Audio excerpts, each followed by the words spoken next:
Ilaa akkasittan hojjetachaa jira jechuudha zayitii kana. Kun roosmarii, qulqullii, abasuuda, suuqoodha. Akkanatti walitti cammareetanii hojjechaa jira. Qulqullii illee qaba jechuudha.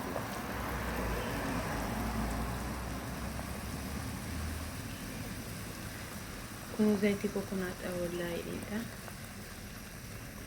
Kana itti dabaleeru jechuudha. Qibaatiin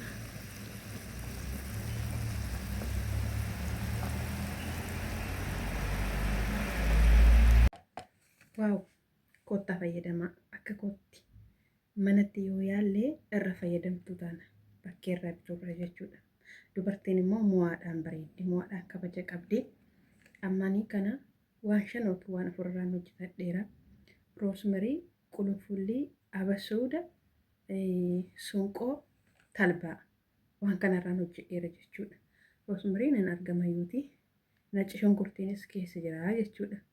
Amma kuni kokonaat online irraa kun godheera ilaala gaafa wal keessa makku gartanii nacci shunkurtiinis keessa jira wanti keessa ibeeru hin jiru jechuudha. Nagaan immoo hin dagan nagaan siniif haa ta'u lafa jirtan hundumaatti akkam jirtu fayyaa keessanii ani nagaa koo fayyaa kooti waaqa haa galatu sinillee nagaa akka qabdan abdiin qaba nagaan keessan immoo irraa hafaa haa ta'u ogummaa waan mana keessatti irraa hojjetamne fayyadamnu bakkeerra immoo birrii guddaa hin binna jechuudha.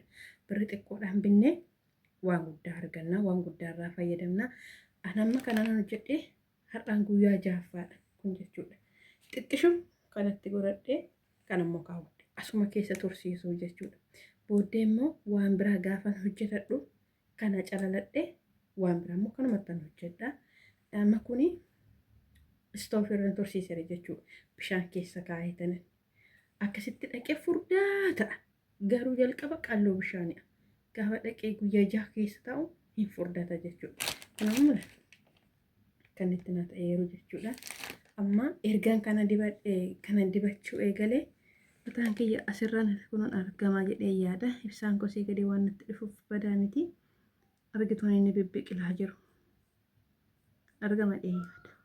Ergaan kana fayyadamuu jalqabeetti. Duraan faaxu ta'e ol deemaa jira ture. Amma garuu naa biqilaa jira. Kanaatiifuu waan mana keessatti hojjettaniin ofirratti yoo yaaltanii baay'ee fayyadamaa taatu jechuudha. Let's go. Waliin haa fayyadamnu.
Baay'ee mataa lallaafisa.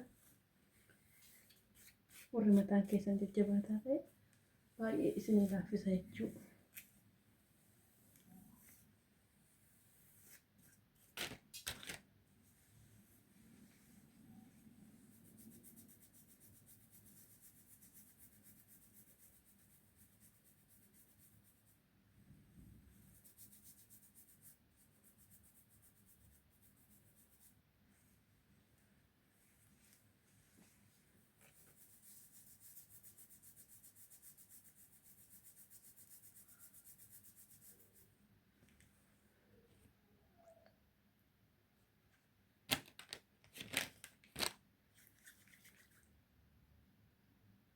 Mata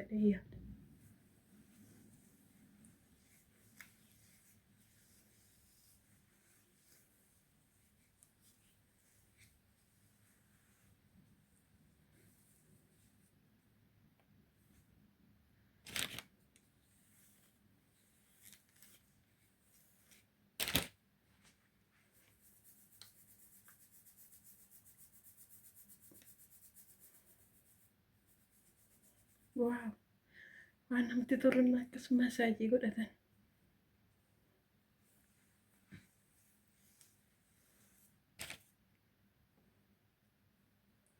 Bakka lamattan hiradha jechuudha. Gar tokko mataan koo saphiidha. Karaa gar tokko ishii bakka lama, karaa gar tokko ishii bakka lama.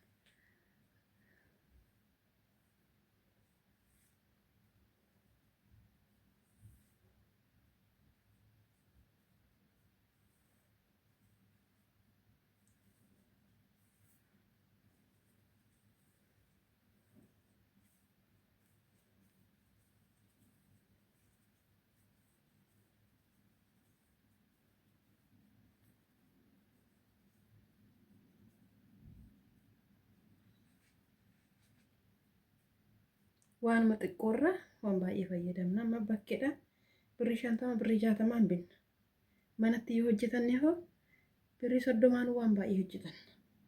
Isa bakkeedha birrii 30 miti birriin 25 10 nu ga'a. Maaliif xiqqoo xiqqoo ishee bibbitanna xiqqoo xiqqoo ishee bitanne ji'a lama ji'a sadii fayyadamna jechuudha. Waan xiqqoorraa bakkeedha amma yoo kana binne anamma roosmerii kana gaafannaan kireema isaa faana birrii 75 naan jedhan. Birrii 75 bituu irra immoo birrii 25 manatti hojjedhe birrii 50 ol kaawwachuu na wayya. Isinii galee waanuma xiqqoorraa waan guddaa fayyadamna jechuudha.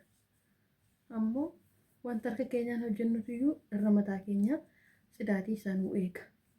Isinii galee kanaatiifuu bakkee irraa bituutti immoo waanuma namni hojjetu ilaalaatii irraa fayyadama. Isiniin jedha. Akkasii anan kun argan manatti fayyadamuu jalqabee rifeensa kiyyaafis xuruu naa ta'e yeroon hojii koo galee futti mataa koo masaajii godhadhee qibaatii koo sassata malee waan harka kiyyaan hojjetamu fayyadama jechuudha. Isinii galee wanti bittee harka keessa qabannaallee barbaachisa. Wanta harka keenyaan manatti hojjetan immoo waan salphaadhaan waan baay'ee hojjetan. Isinii galee bakkee irraa bituu irra immoo manumatti fayyadamuu nu wayya akka garaa keenyaatti hojjetanna.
Gartanii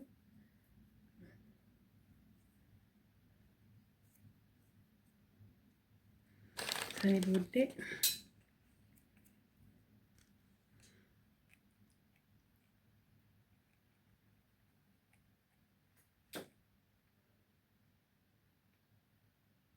waaw hin qabbanaayuu nama.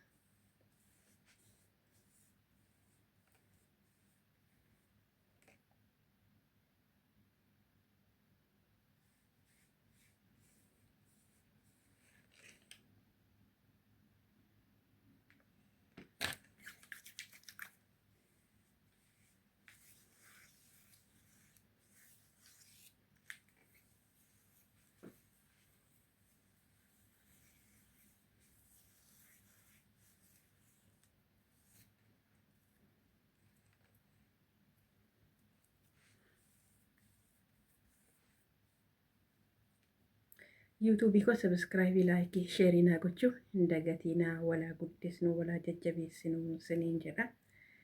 Fayyaa nagaa ta'a lafa jirtanitti.